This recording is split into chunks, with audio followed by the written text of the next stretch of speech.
pendapatan sana yang besar tapi apa? Oh ini ada bakso kayaknya. ada suara bakso. Wah. Jadi podcast baru sekarang ini ada bakso ya Pak lewat. Siapa yang buat nih? Kameramen yang buat Pak.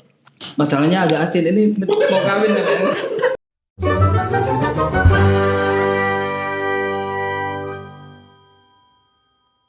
Parit Baru Podcast, here we go. Halo teman-teman, pada hari ini kita kedatangan Bapak Kuku Haryaso, SKM dan MLing.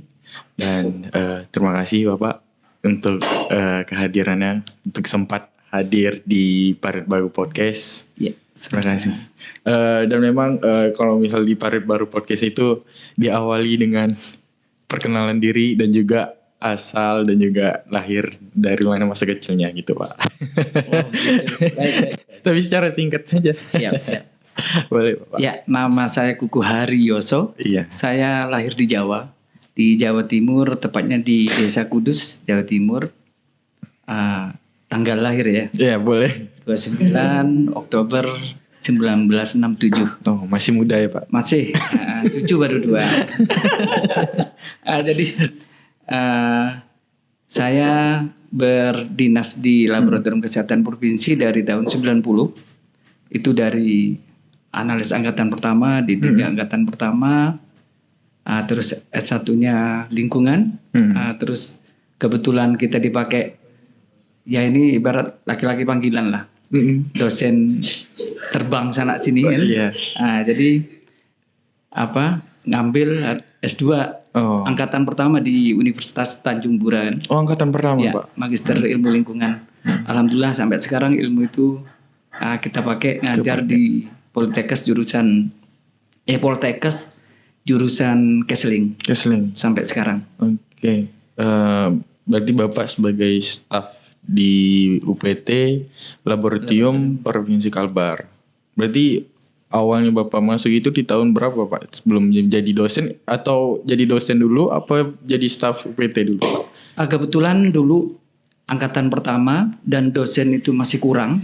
Jadi pertama dibuka kami angkatan pertama itu sebagian besar yang bertugas di laboratorium itu sebagai dosen mengajar di analis. Sehingga istilahnya jeruk makan jeruk. Sehingga kata itu akhirnya kita mengambil D3, kebetulan pertama dibuka, kita masuk. Posisi udah pegawai. Setelah D3, rupanya masih jeruk makan jeruk. Lanjut lagi S1. Terus ada di tahun berapa bahwa dosen adalah harus S2. Udah tidak pakai lagi kan. Di situ ada pembukaan Magister Ilmu Lingkungan di Untan. Maka coba daftar di situ, alhamdulillah lulus. Alhamdulillah. Sampai sekarang. Ya. Berarti Bapak aslinya di Jawa mana Pak? Jawa Timur. Gunung Semeru. Oh, Gunung Semeru. Udah pernah daki tuh Pak Gunung Semeru? Baru di lerengnya saja. Gak mampu. Karena tinggi amat. Tinggi benar itu. Oh, waduh tinggi benar Pak. Oke. Tahun berapa tadi lahir Pak? 67. Oke, baik. Berarti Pak panggilannya Pak Kuku atau Pak Kuku. Pak Kuku, baik Pak. Ini Pak kita mau berapa bahasnya memang sesuai dengan permasalahan sekarang ini ya Pak. Bahwasannya dari kemarin itu kita masih terkena kebakaran hutan. Padahal ini memang kebakaran hutan nih kayak setiap tahun tuh pasti ada. Pas zaman Covid ya enggak ada tuh. Memang dari datanya tuh memang dari tahun 2003 kemarin masih 28.000 yang memang hektarnya, dan juga di tahun 2019 1,15 juta hektar. Tahun 2015 itu yang lumayan besar itu sekitar 2,5 juta hektar yang terkena kebakaran hutan. Nah ini kan kalau misal kita dibilang kebakaran hutan kan bisa dibilang momo yang sangat menyeramkan, bahwasannya memang dampaknya terkena kebakaran hutan ini.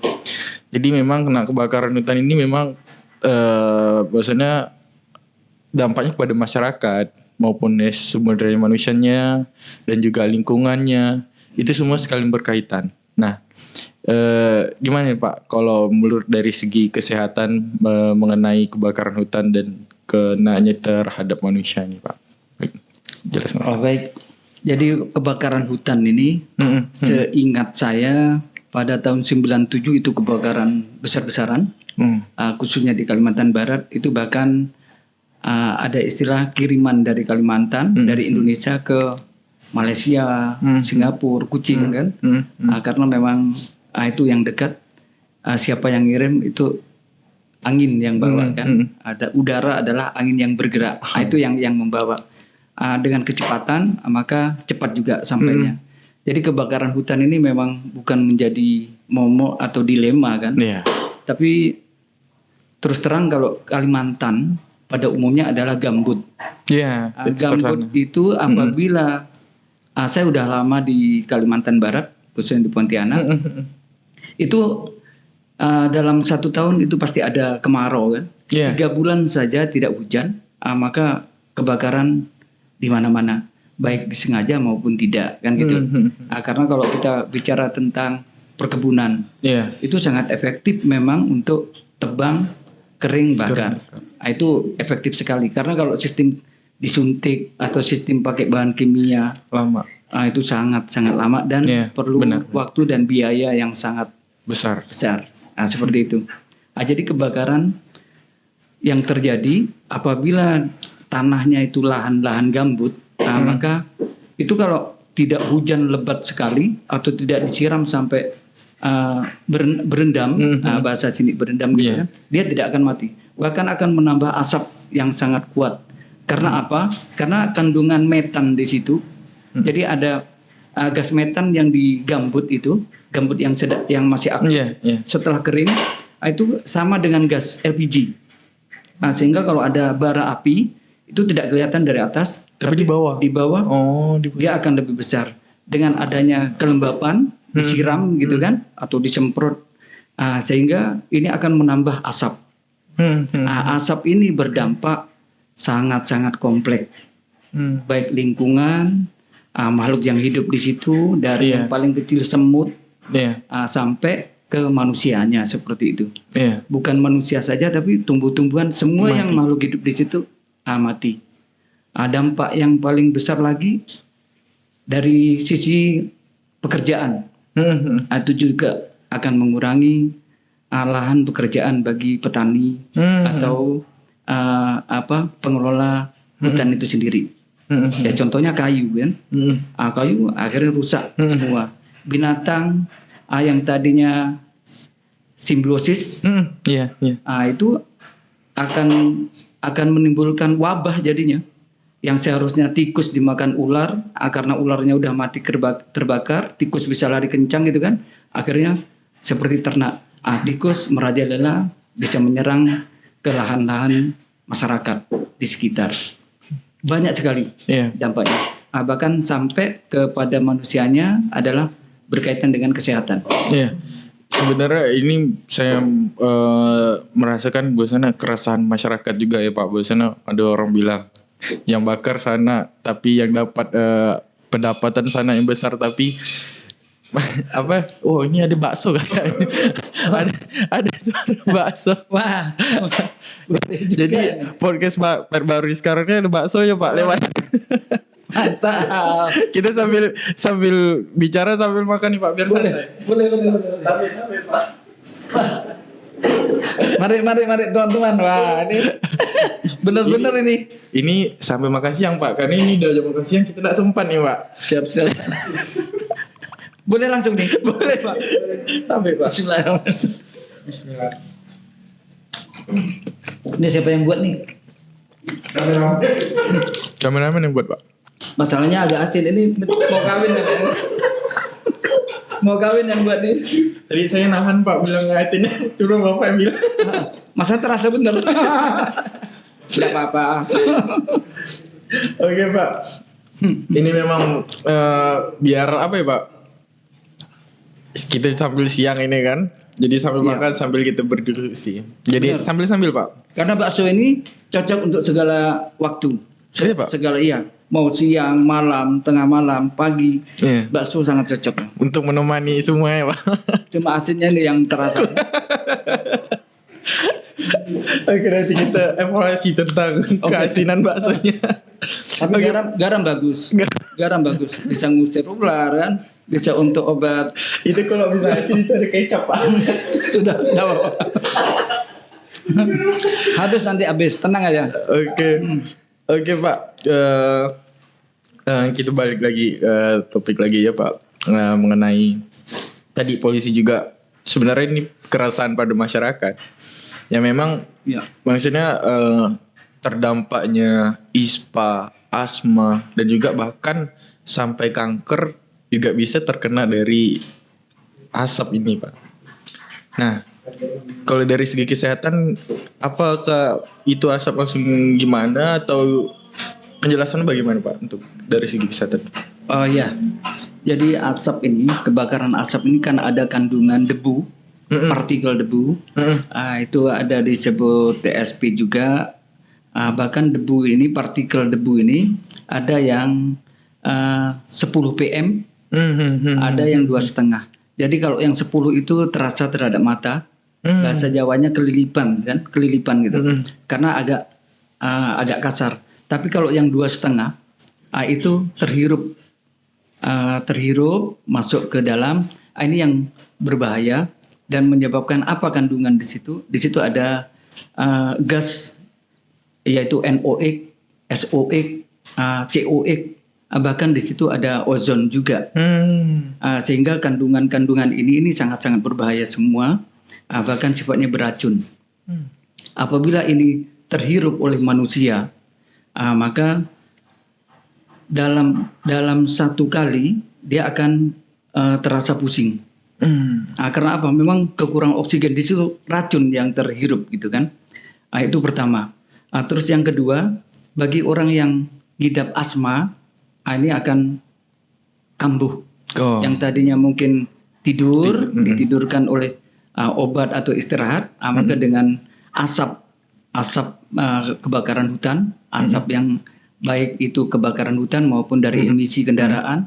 Karena emisi ini ada gas, emisi ini ada dari sumber bergerak dan tidak bergerak. Yang tidak bergerak yaitu dari genset, dari pabrik-pabrik. Yang bergerak adalah dari kendaraan. Kalau di udara dari pesawat-pesawat, kalau di darat dari motor, mobil dan alat-alat berat. Bahkan di laut ada juga, yaitu kapal selam. Itu juga mengeluarkan emisi juga. Tapi tidak sedahsyat di muka bumi. Dampak dari asap ini sangat kompleks sekali ya. Lanjut. Jadi itu bisa mencemari apabila di malam hari kena embun, mencemari permukaan tanah, yaitu mencemari tanah. Apabila terjadi hujan, terjadi penyerapan, maka akan mencemari air.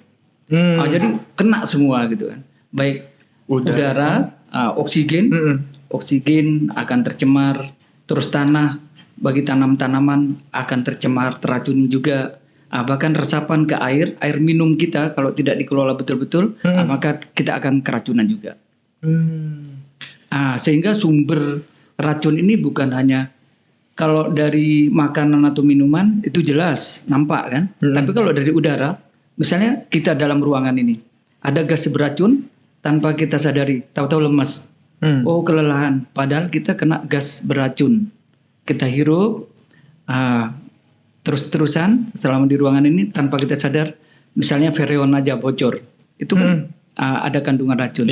Kita akan lemes. Bukan lemes karena lapar, ini udah ada bakso.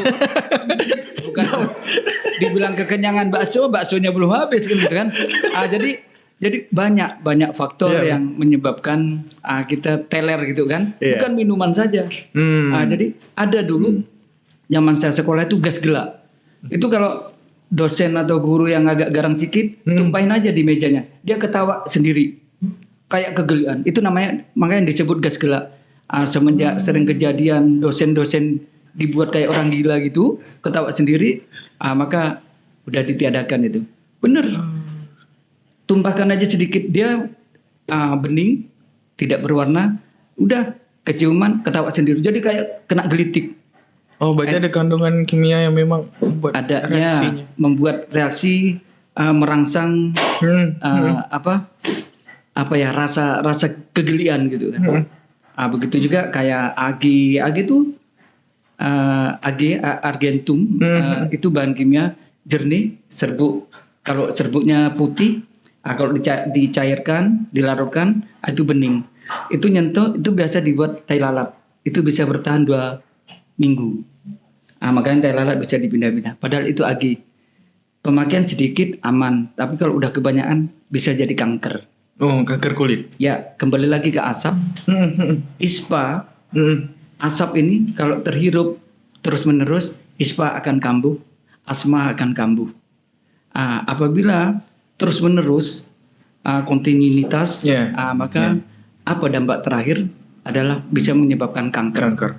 Sama dengan tumor. Tumor adalah daging tumbuh pada bukan tempatnya sehingga besar kan. Selama ini tidak sakit itu masih tumor biasa. Tapi begitu udah ganas jadi kanker. Jadi kanker itu seperti itu. Jadi dampak berikutnya gitu kan. Iya.